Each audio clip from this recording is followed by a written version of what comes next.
kadogo. Andito ako sa babae, tinignan ko yung mga puppies yung iyak. Ano mga kadogo ko sino ang paborito ko sa mga puppy? Dalawa sila eh. Si Bulak, yung panganay, which is babae, at yung bunso. Kasi yung bunso talaga yung matikas. Mahusay dumiskarte. Tingnan nyo. Eto si Bulak, yung kamukha ni Toton. Yan. Lahat naman sila, naku, grabe ang lalaki. Lahat yan, magaganda, wala kayong tatapon. Kaya lang, siyempre, sabi ko kasi, may paborito ko, kasi ito kamukha ni Toton. Pati matulog, ganyan-ganyan si Toton. Minsan nakatihaya yan eh. Minsan Superman. Yan, siya ang paborito ko dahil siya yung panganay. At yung bunso, ito. Naging paborito ko yan kasi siya yung pinakamagaling dumiskarte sa magkakapatid. Nakita ko eh. Survivor siya, bro mo, maliit siya. Binabraso siya ng mga kapatid nung talagang sobrang liit pa niya, bagong panganak pa lang dahil itong mga buhaya sa dede, siya dahil sa maliit nadadaganan. Ang ginagawa niya, napakatalino, tingnan nyo ha. Hindi siya sasabay sa dede, papatapusin niya muna yung mga yan.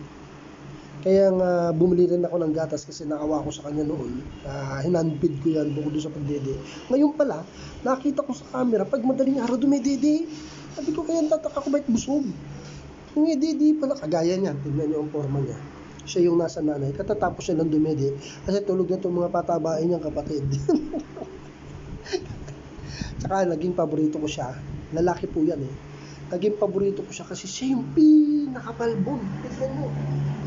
Tingnan niyo yung balahibo. Kumpara niyo dito. Pero lahat to, mga kadugo, is balbon. Kasi wala namang mama na hindi balbon. Tatay, nanay, balbon na balbon. Eh. No, talagang grabe. O yan, may daddy na naman. Lahat yan puro balbon. Tingnan niyo. Lahat yan puro balbon. Grabe yan.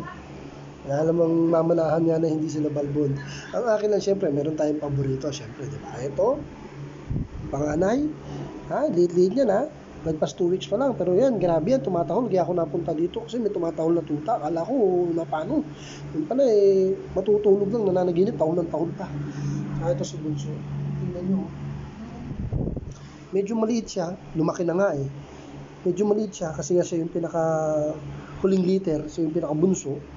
Pero humahabol naman. Natural yan, nahabol siya. Pwede bang hindi lumaki yan? Kaya siya yung bunso. Kaya ngayon siya yung bumabawi. Tingnan nyo. Lalaki yan. Ito eh babae. Actually, dalawa na lang silang lalaki ngayon. Kasi yung isa eh naka-reserve na, tsaka isang babae ko naka-reserve na. So, yan ang mga paborito ko, kadogo.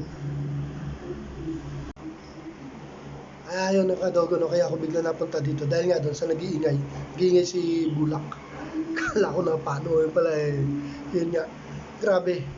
Siya lang, sa tagal ko naging breeder, sa dami ko naging tuta, mga newborn, siya yung tumatahol.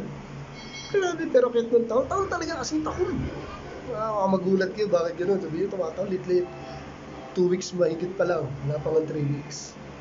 So, dito muna tayo mga kadogo, ha? Mukha mga chup-chup. Baby amo. Thanks for watching mga kadogo.